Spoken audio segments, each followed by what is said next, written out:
tenemos cuando son ahora mismo las 10:23 de la mañana a nuestras dos primeras invitadas en el Café de la Lluvia, Marta Moreno García y Leonor Peña Chocarro, que son pertenecientes al Instituto de Historia del Centro Superior de Investigaciones Científicas, más conocido como CSIC, y son dos de las personas que comisarian una exposición que puede verse en el Museo Arqueológico Nacional hasta septiembre. Es una exposición que tiene más compañeros y compañeras de viaje, como Susana González Reyero, Ignacio Montero Ruiz, Almudena Orejas Saco del Valle, y todas estas personas pertenecen a este instituto.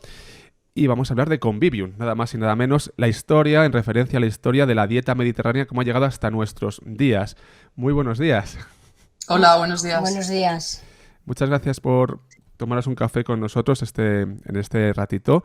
Y lo primero de todo que os tengo que decir es, ahora ya iremos con la muestra, con las piezas, con el recorrido, pero ¿qué significa Convivium? Ese concepto, ¿de dónde procede? Bueno, pues convivium es una palabra que viene del latín y que fue utilizada o utilizada sobre todo por Cicerón, que hacía referencia a ella en el sentido de lo que significa el compartir con amigos, con gente, una comida, una charla, la sobremesa. Y entonces él decía que era mucho mejor no solamente lo que se estaba comiendo, sino el hecho de compartir con amigos y con gente esa actividad, ¿no?, cotidiana que hacemos siempre todos los días de comer o de celebrar cualquier cosa también con alimentos. Nos pareció una palabra muy, muy adecuada para precisamente hablar de la dieta mediterránea, que más bien no es tanto la alimentación, que por supuesto lo es, sino también ese modo de vida en el que compartimos, en el que celebramos siempre alrededor de la comida. Y esa fue la elección de la palabra convivium para el título de la exposición. Hay un marco también de referencia para esta exposición que es una parte de la conmemoración de los 10 años del Museo Arqueológico Nacional, después de esa gran obra, digámoslo así, el nuevo traje del Museo Arqueológico, que es el año 2013 cuando la UNESCO inscribe en su lista representativa del patrimonio cultural y material de la humanidad la dieta mediterránea. Todo esto, ¿no?, va con este envoltorio en esta muestra. Y perdón, ponedme un segundo. Marta Moreno es, porque me habéis dicho antes, pero para los televidentes, vale, Marta Moreno y Leonor Peña, para que los televidentes lo tengan claro. ¿Qué elementos componen la muestra? ¿De qué hay? ¿Hay piezas? ¿Hay contenidos audiovisuales? ¿Nos puedes decir algunos de estos elementos? Bueno, la exposición cuenta con 300 piezas del Museo Arqueológico Nacional. La mayor parte de ellas estaban ya en los almacenes, es decir, son piezas que no estaban, la gran mayoría, expuestas, aunque hay algunas de ellas, como por ejemplo la cajita esta que está en la imagen de Herculano, que sí que está expuesta, pero la mayor parte son piezas que tienen en los almacenes. Junto a ellas también tenemos, hay 3 audiovisuales fantásticos que ha hecho una empresa especializada en vídeos que ha hecho, en nuestra opinión, un trabajo excelente, la empresa Visor. Y luego contamos con una serie de piezas también que hemos aportado nosotros desde los laboratorios, pues materiales arqueobiológicos, arqueofaunísticos y arqueobotánicos. Y luego con algunos préstamos que nos han hecho casi a título personal, pues por ejemplo contamos, una pieza magnífica que es un bodegón del Museo del Prado, que es una pieza absolutamente maravillosa, que es la que está en imagen. Y después tenemos algunas piezas que, como comentaba, nos las han prestado pues gente que conocíamos. Hay una barca preciosa de la Marjal de Pego, que ha proporcionado una familia de allí, y algunas otras piezas pues prestadas pues por colegas o por amigos, y piezas sobre todo de Marta y mías de trabajo etnográfico que hemos aportado a la exposición. También del Museo de Albacete voy a decir, porque nos ha prestado un esqueleto de una oveja de una alquería, de la alquería andalusí de la Graja, en Higueruela, que también está en exposición y que es una pieza también a destacar. ¿Cómo habéis diseñado, habéis pensado esta exposición? Al final, la persona que va a visitarla, normalmente cuando vas a una exposición, pues hay, digamos así, pues no sé, un discurso en la muestra, ¿no? Que nos está contando la muestra. Sé que hay una serie de, digamos así, de secciones, además con títulos interesantes. Por ejemplo, tengo por aquí el aperitivo, digamos que somos unos comensales, ¿no? La carta. tenemos también la compra y la despensa, tenemos una serie a la mesa, bueno, tenemos una serie digamos, de ese tipos de títulos, de etapas de recorrido. ¿Qué puede ver la persona, ¿no? ¿Qué conceptos puede encontrarse allí?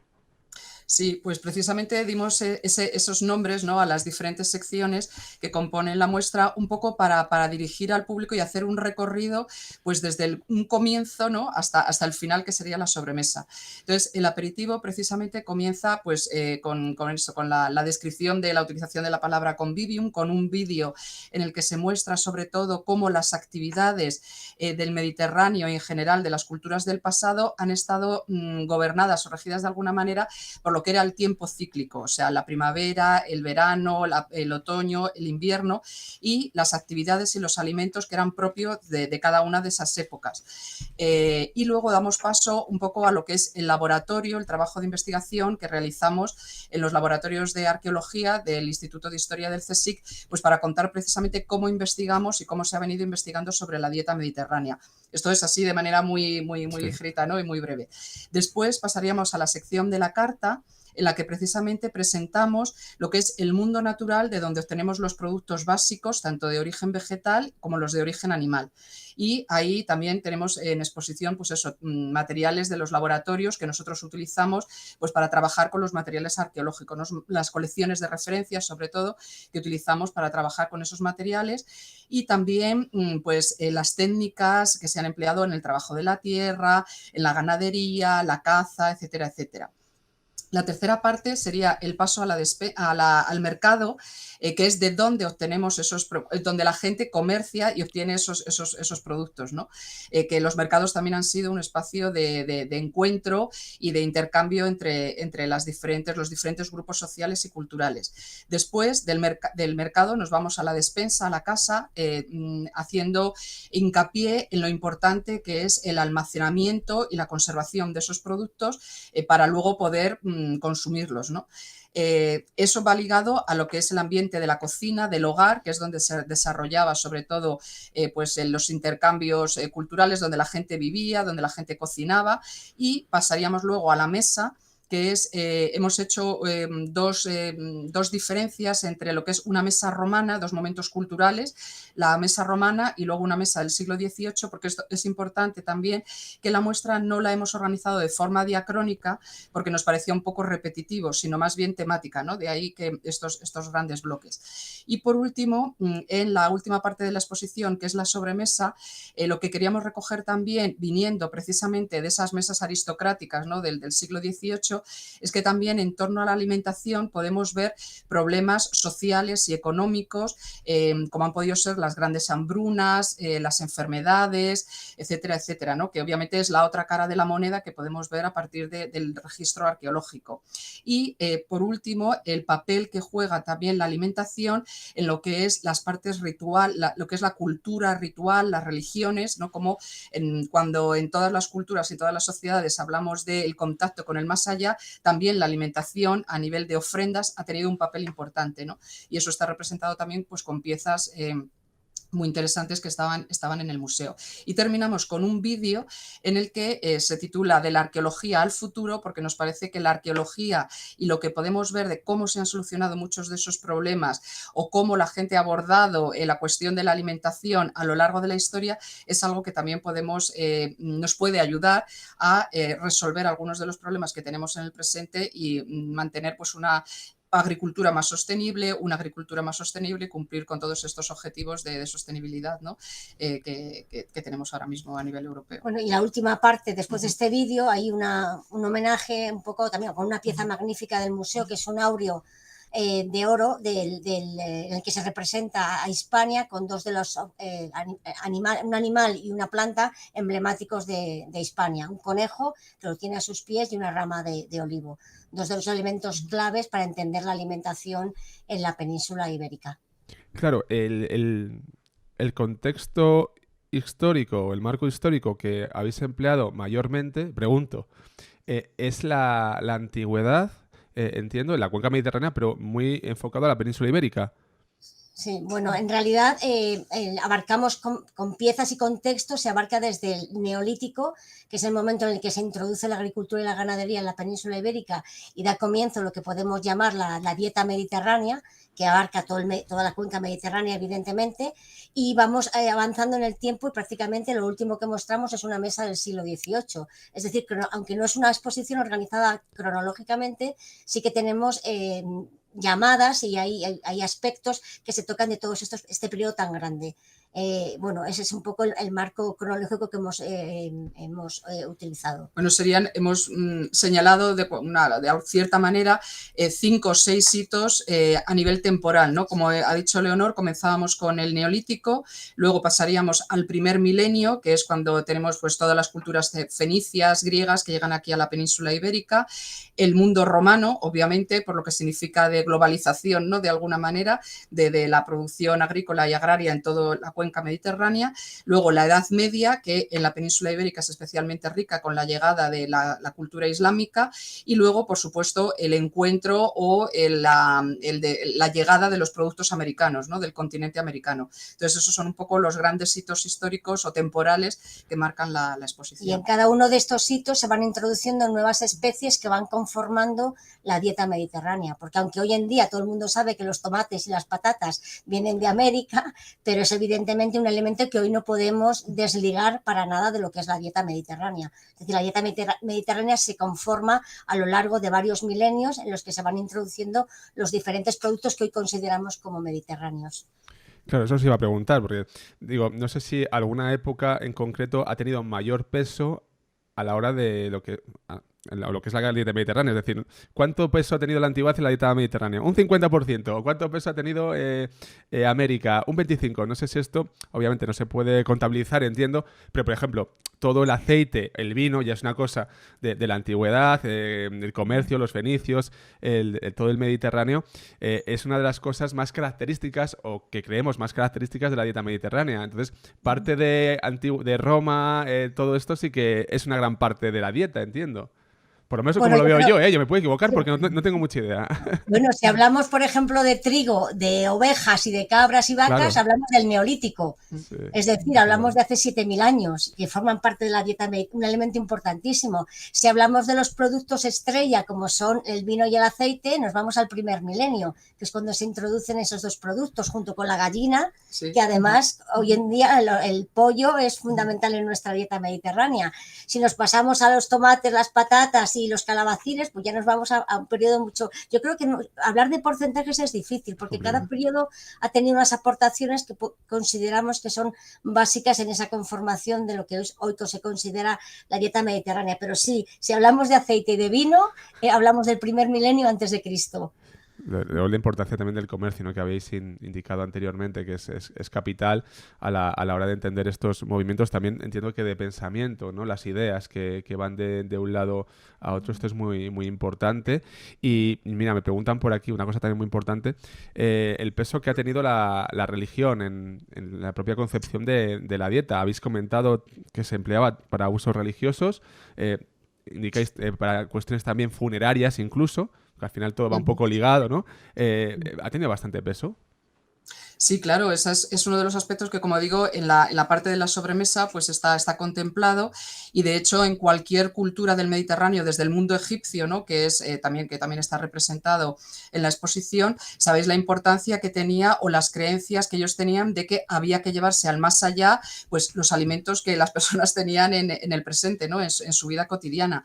Y de hecho pues en todas las culturas también ha habido ese tipo de creencias, con lo cual siempre ha habido ofrendas que se han hecho a los muertos, e incluso no solamente para que ellos se llevaran, sino a la hora de conmemorar la muerte o de celebrar con la familia, y hoy en día todavía se sigue haciendo, ¿no? En los funerales, pues bueno, luego se invita a la gente que ha venido al funeral y tal, pues a una comida, a una bebida, es decir, siempre en cualquier tipo de ceremonia, estamos en cualquier sociedad, la comida está por medio, o sea, se celebra o se conmemora de alguna manera con alimentos y con bebida, ¿no? Entonces, eso es también algo que está presente, que podemos ver en muchas de estas piezas. Por ejemplo, estás mostrando aquí este recipiente de cerámica griega, ¿no? En el que hay precisamente una escena de esto, ¿no? De celebración con los dioses, esta exactamente, ¿no? En la que, bueno, pues llevan unos espetos que llevan trozos de carne, hay una mesa en la que también vemos unas piezas de carne, la bebida, la música, o sea, cualquier tipo de celebración siempre lleva implícito el consumo de alimentos y de bebida. Estaba pensando, digo, claro, al final uno se plantea, hablemos de comer, de la dieta y todo lo que lleva detrás, todo lo que se puede, las conclusiones que se pueden extraer de las sociedades que han vivido, ¿no? A lo largo de la historia. Que hasta que una persona no se para a pensar, por lo menos en el caso del que os habla, dice, ostras, las desigualdades, el tema del comercio, religión, pensamiento, todo, ¿no? Cómo va funcionando la filosofía, las charlas, la sobremesa. Es increíble lo que se genera. Y vosotras como investigadoras, ¿esto cómo lo tratáis? ¿Cómo lo abordáis? ¿Cómo es vuestro día a día? Yo no sé muy bien, en concreto, ¿no? Vuestros campos, porque claro, es un campo inmenso el que se puede trabajar, pero en vuestros campos, ¿qué hacéis? Bueno, pues nosotros en particular trabajamos en arqueobiología. Marta es zooarqueóloga y estudia los restos animales, los huesos que aparecen en los contextos arqueológicos, y yo soy arqueobotánica. Yo me dedico al estudio de semillas y de frutos que aparecen todavía conservados, generalmente quemados, en las estratigrafías arqueológicas. Y a partir de ahí, pues lo que hacemos, no solamente, siempre insistimos mucho sobre esto, no nos limitamos a identificar y a producir una lista de especies, que también lo hacemos porque ese es el inicio de nuestra investigación. Nosotros, a partir de esos restos arqueobiológicos, lo que reconstruimos es qué tipo de actividades los han generado. Bueno, ahora Marta os cuenta lo suyo. Yo, por ejemplo, reconstruyo todas las fases del procesado de los cereales, por ejemplo, las asociaciones con plantas silvestres, o sea, qué papel han tenido los recursos vegetales en las sociedades del pasado. Y esto lo hacemos a través de esos restos minúsculos, porque lo de Marta es muy visible. Si se encuentra un trozo de un fémur de una vaca, es una cosa gigante. Yo siempre digo que trabajo en el minimundo, es decir, lo mío, lo más grande que puedo encontrar es un grano de trigo. Imaginaos por debajo de un grano de trigo el tamaño que tienen muchas semillas de plantas silvestres. Entonces lo que hacemos es reconstruir esa dieta, ese tipo de alimentación, qué tipo de ecosistemas había alrededor del yacimiento que estamos estudiando y cómo se relacionaban esas comunidades humanas con ese medio vegetal que les rodeaba, a partir pues no solo de la alimentación, sino también de las plantas medicinales, de los usos rituales de las plantas, etcétera. Y ahora Marta, que os cuente. Sí, bueno, en el caso mío, como ha comentado Leonor, pues yo trabajo con el material faunístico. Pensad simplemente, siempre se lo digo cuando tenemos aquí estudiantes, tú te comes una chuleta y el hueso lo tiras, ¿no? A la basura. Bueno, pues nosotros lo que estudiamos sobre todo es la basura que han generado las comunidades humanas del pasado, ¿no? Desde una cueva paleolítica hasta un silo medieval o los restos que pueda haber en un castillo.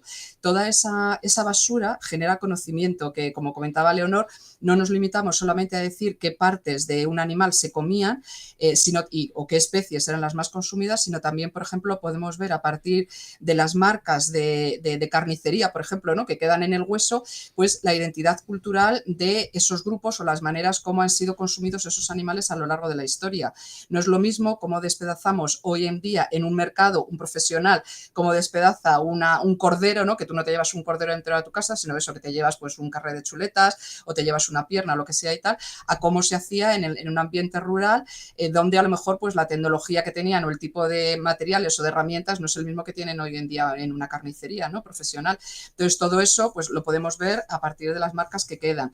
Igualmente los métodos de cocinado, el asado, el hervido, el estofado, son diferentes métodos que dejan alguna huella, dejan improntas en esos restos. Y en este sentido, también pues está presente en la exposición. También hemos querido de alguna manera reflejar los avances que se han producido en la arqueología en las últimas décadas.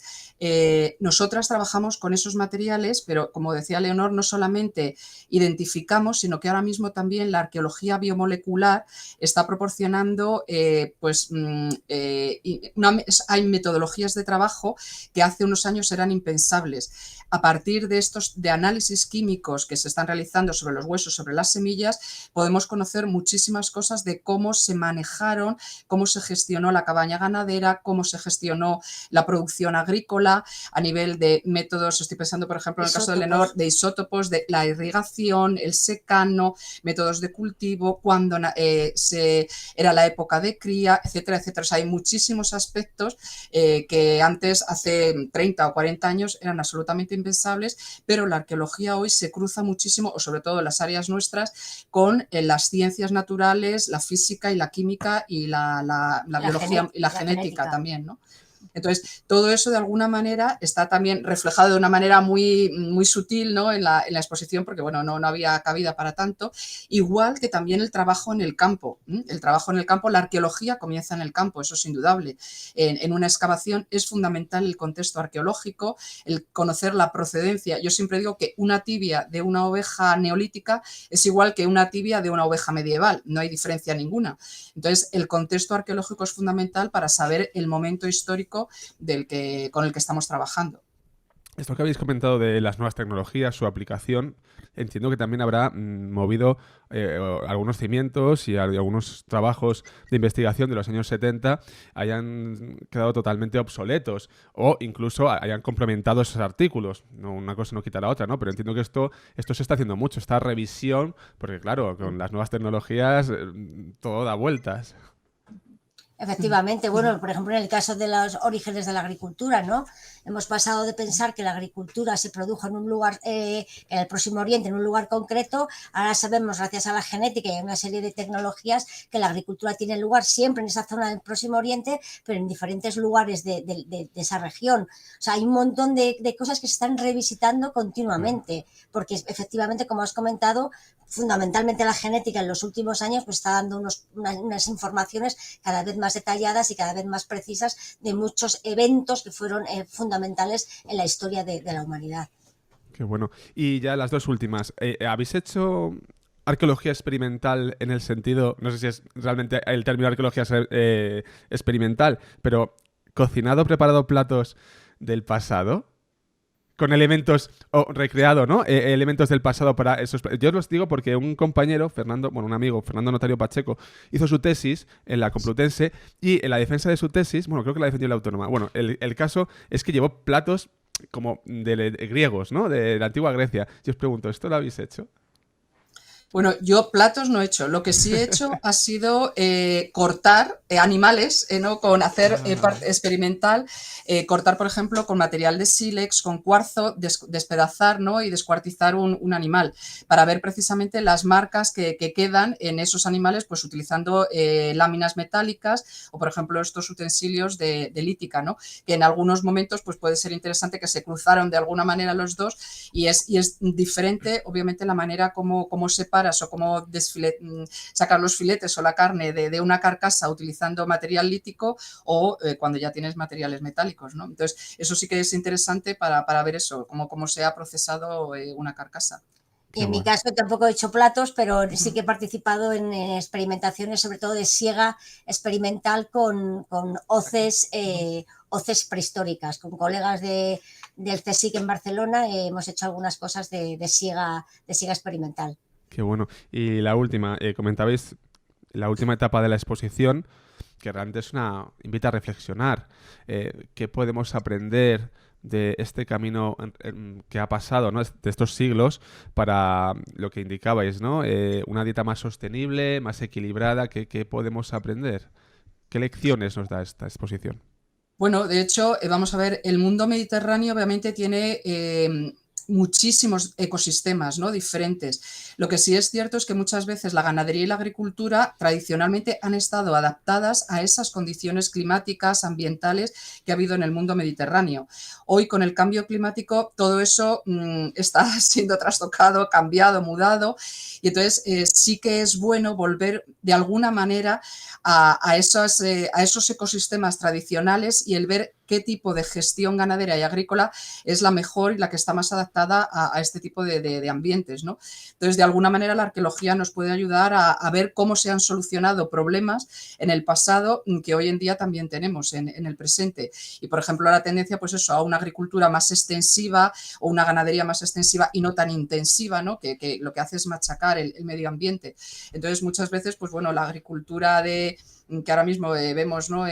O la preocupación que hay por volver a todos estos productos ecológicos, biológicos. Sobre todo a la diversificación, claro, ¿no? No depender de 2 o 3 variedades y claro, nada más. Y luego la agricultura y los productos de kilómetro cero, o sea, el consumir las cosas que tenemos a nuestro alrededor y no consumir, yo qué sé, las fresas en el mes de enero que vienen de no sé dónde, ¿no? Pues bueno, pues si aquí tradicionalmente lo que se come en el invierno son naranjas, limones, no sé, otro tipo de cosas, pues bueno, pues vamos a consumir eso y no consumir otras cosas que vienen de fuera, ¿no? Y que el cultivo de esas cosas de alguna manera también están relegando el cultivo de especies tradicionales, ¿no?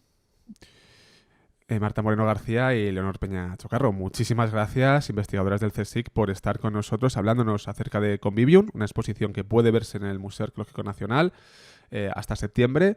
Muchas gracias y poco más que agregar. Gracias por este ratito, de verdad. Gracias a vosotros. Gracias. Buenos días. Adiós. Adiós. Adiós. Gracias.